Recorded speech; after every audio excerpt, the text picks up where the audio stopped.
नमस्कार, आप देख रहे हैं समाचार 24+ और मैं हूं आपके साथ सोहेल खान। जैसा कि आप लोगों को पता है कि पूरे देश में कोरोना महामारी से लोग जूझ रहे हैं। जहां एक तरफ मोदी जी ने कहा कि आप भीड़ ना लगाएं, आप लॉकडाउन का पालन करें, घर में रहें, और दूसरी तरफ विकासपुरी विधानसभा में एक तरफ दुकानें एक सीमित दायरे के अंदर खोलनी चाहिए, तो लेकिन कुछ लोगों की ये लापरवाही है कि वो दुकानों को अधिकतम समय तक खोल रहे हैं। एक लड़के ने एक आवाज़ उठाई थी, लेकिन उस लड़के को, उस महिला ने जिसकी दुकान थी, उसको रोक दिया गया। आइए बात करते हैं दिल्ली प्रदेश प्रमुख सचिव आपकी आवाज़ सामाजिक संगठन के सचिव जी से। सचिव जी, पहले तो बहुत बहुत स्वागत है हमारे चैनल में।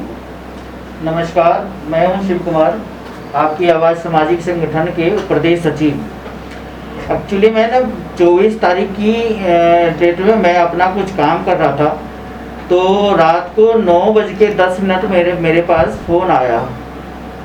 अजीत नाम का लड़का, जो मेरा बेटा है, उसने फ़ोन किया था कि पापा मेरे से की लड़ाई हो गई, आप आ जाओ। मैंने जैसे वहाँ पर घटनास्थल पे पहुँचा तो वहाँ पर काफ़ी लोग खड़े थे और आपस में बातें कर रहे थे। मैंने पूछा क्या बात होगी, तो वहाँ पर एक दुकान भी खुला था। तो पहले तो सबसे पहले मैंने अपने बेटा अजीत से पूछा कि बेटा क्या बात है और तुमने यहाँ पे क्यों आया। बोला पापा मैं यहाँ पर एक दुकान खुली थी और मुझे ना एपी पानी का कोल्ड ड्रिंक होता है जो एप्पल का सेब है, तो वो लेने के लिए आया हुआ था। तो मैंने कहा उसके बाद इन्होंने, एक महिला है जो समीना खान नाम से है, उन्होंने मुझे रोका। तो मैंने उनको बोला कि आंटी मुझे ना दुकान पे जाना है और मुझे एपी लेना है। तो बोला ना कि तुम लोग दिन में चक्कर लगाते रहते हो, नहीं जाना।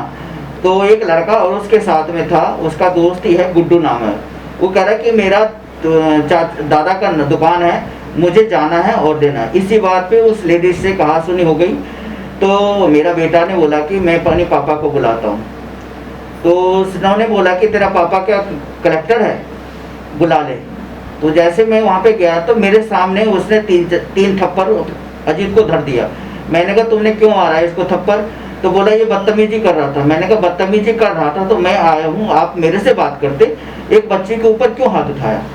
तो बोला कि इसने बदतमीजी करी और यहाँ बार बार आता। मैंने कहा बार बार क्यों आता, सबसे पहले तो दुकान यहाँ खुली है, अगर दुकान खुली रहेगी तो कोई भी इंसान वहाँ पे दुकान पे जाएगा सामान लेने के लिए। मेन बात तो ये है कि दुकान खुली नहीं रहती। दुकान खुली 7 बजे का टाइम दिया हुआ सरकार का, 7 बजे तो ऑफ होना चाहिए, जबकि दुकान यहाँ पर 11 बजे तक खुली रहती है। नज़दीक में पुलिस स्टेशन है, वो लोग भी तहकीकात नहीं करते, पुलिस चौकी है।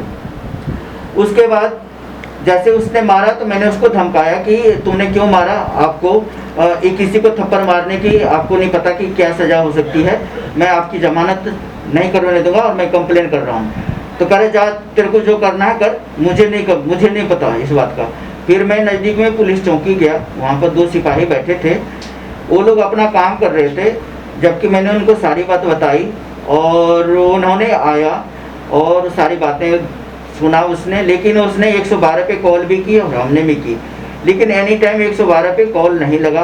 तो उन्होंने, सिपाही ने बोला कि आप विकासपुरी थाने चले जाओ और वहाँ पर मुकदमा दर्ज करो।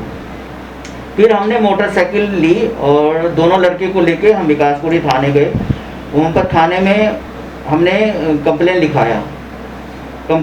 वहाँ पर एसआई राधे किशन नाम का एक एसआई आया, उससे सारी कंप्लेन लिखी। उसने बोला कि आप इनकी मेडिकल कराओ, लेकिन आपको पता है कि आजकल कोरोना का बहुत बड़ा महामारी है, हॉस्पिटल में जगह नहीं है, कई तरह के बीमार लोग आते हैं और वहाँ पर जाना ठीक नहीं है।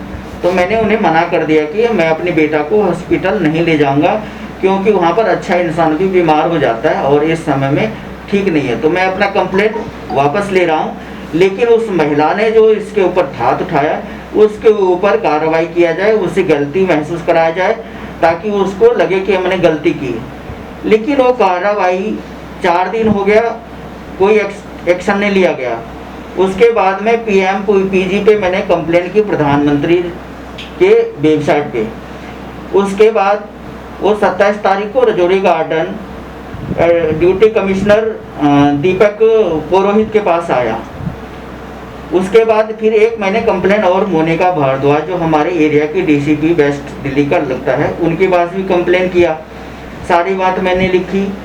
उसके बाद 29 तारीख को विकासपुरी थाने आया वो कंप्लेन, और उसी एसआई ने मुझे फ़ोन किया कि आपने कंप्लेन किया, आपने तो पहले कॉम्प्रोमाइज़ कर ली। मैंने कहा कॉम्प्रोमाइज़ मैंने नहीं की, मैंने सिर्फ ये लिखा था कि मैंने अपनी बेटा की मेडिकल नहीं कराना चाहता क्योंकि वहाँ दिक्कत है, लेकिन उस महिला को समझाया जाए जो उन्होंने गलती की। लेकिन ऐसा कुछ भी नहीं हुआ, इसीलिए मुझे एक्शन लेना पड़ा। और मैं चाहता हूँ कि सब मिल के रहें और सेफ्टी से रहें। अगर कोई गलती करता है तो उसका महसूस करना चाहिए, क्योंकि आजकल इंसान अपने आप को सुरक्षित नहीं है। बस मेरा यही कहना है। इसी सिलसिले में हमारे साथ बात करने के लिए हमारे साथ मौजूद है पीड़ित जिनके साथ ये हादसा हुआ।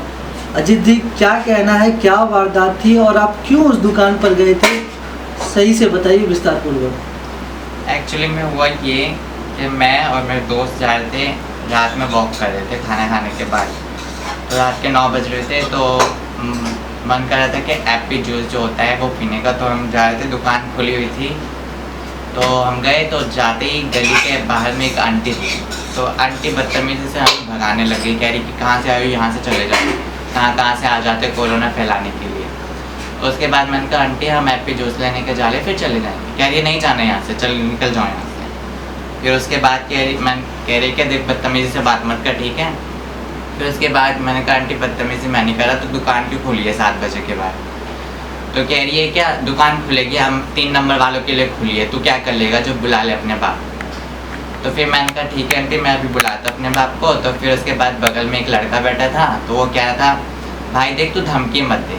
तो मैंने कहा देख मैं धमकी नहीं दे रहा, आंटी ने कहा है कि बाप को बुला ले तो मैं बुला रहा हूँ। फिर उसके बाद पापा आए, पापा के सामने उसके बाद उन्होंने बहसबाजी की और मेरे से कुछ कह रही थी कि इन्होंने बदतमीजी से मेरे को बोल रहा था उंगली दिखा के। उस टाइम आंटी ने मेरे ऊपर हाथ उठा दिया था। आपके पापा के सामने? हाँ जी, मेरे पापा के सामने उन्होंने मुझ पर हाथ उठा दिया था। तो मैंने उनका हाथ रोकने की कोशिश की। फिर उसके बाद कह रही है कि ये लड़का बदतमीजी से मेरे को उंगली दिखा रहा था। अगर मैं उंगली दिखा रहा था तो भाई मैं आपको, अगर कोई काम होगा तो मैं आपको उंगली दिखा के बुलाऊंगा ना, अगर मुझे आपका नाम नहीं पता तो इसी तरीके से आंटी कह रही है ये लड़का बदतमीजी से मेरे को उंगली दिखा रहा था, मेरे को मुँह के पास ला के उंगली दिखाया था। तो ऐसा मैंने डिस्टेंस बना के उसको बोल रहा था आंटी को कि आंटी ऐसी ऐसी बात, बाकी और कुछ नहीं था। उसके बाद आंटी ने और बात को बढ़ा। कोई पुरानी दुश्मनी, कभी कोई कुछ हुआ हो, कभी कुछ? नहीं, ऐसा कभी कुछ नहीं हुआ। एक बार बात हुई थी आंटी से बहुत अच्छे तरीके से, तब मेरी बहन की आंटी जान पहचान में थी, लेकिन ऐसा कोई लड़ाई वड़ाई बात नहीं हुई थी। आसपास के जो उनके नेबरहुड हैं, जो उनके आसपास के पड़ोसी हैं, उनका क्या कहना है इस पर? जहाँ मैंने बात सुनी है, कह रहे थे कि वो आंटी थोड़ी है, वो थोड़ी बदतमीजी से बात करती है सबसे। लेकिन हाँ, जब हम जा रहे थे हैप्पी जूस लेने, उससे पहले आंटी ने कहा था कि 4 लड़के आए थे उनकी दुकान के उधर ही, तो आंटी ने उन्हें भगाने की कोशिश करी।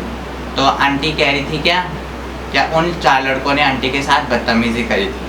तो उसके तुरंत बाद हम ही आए थे, हमें नहीं पता था ऐसा कुछ हुआ है। तो आंटी कहने लगी कि वो 4 लड़के हमें गाली देकर गए हैं। तो मुझे लगता है आंटी ने वो जो उन 4 लड़कों का गुस्सा था वो हम दोनों के ऊपर उतारा है। पीड़ित के साथ जो हुआ, उनके ये साथ थे, क्या कहना है, क्या वारदात थी? पहले अपना नाम बताइए, परिचय दीजिए। मेरा नाम गुड्डू कुमार है, मैं यही रहता हूँ, इसके साथ रहता हूँ, मेरे दोस्त है। क्या हुआ? तो वहाँ पे हम जब जा रहे थे ना, तो वो आंटी बगजक करने लगी, यहाँ से चले जाओ, ये वैसे ऐसे बोलने लगे। हम आने लगे तो फिर एक गाली वाली भी दिया हमने। तो फिर मेरा दोस्त वहाँ पे गया तो इसको बोला जिसको बुलाना है बुला ले। इन्हें पापा को बुलाया तो उनके पापा के सामने मारा उन्हें 3-4 दिया। तो आसपास के जो लोग थे उन्होंने कुछ नहीं बोला? सब बोल तो रहता है ऐसे, वो सब भी बोल रहे थे यहाँ से चले जाओ, कोई वो नहीं चलेगा यहाँ पे तुम्हारा। गलती उन्हीं की थी आगे से? हाँ। जो वारदात हुई थी पीड़ित के साथ, अब उसे दोषी ने पुलिस के समक्ष रहकर माफी मांगी और साथ ही साथ पीड़ित के साथ जो भी उन्होंने किया था उनके सामने उनसे सॉरी बोला और पुलिस कर्मियों के सामने ये भी बोला कि आगे से ऐसी गलती नहीं होगी।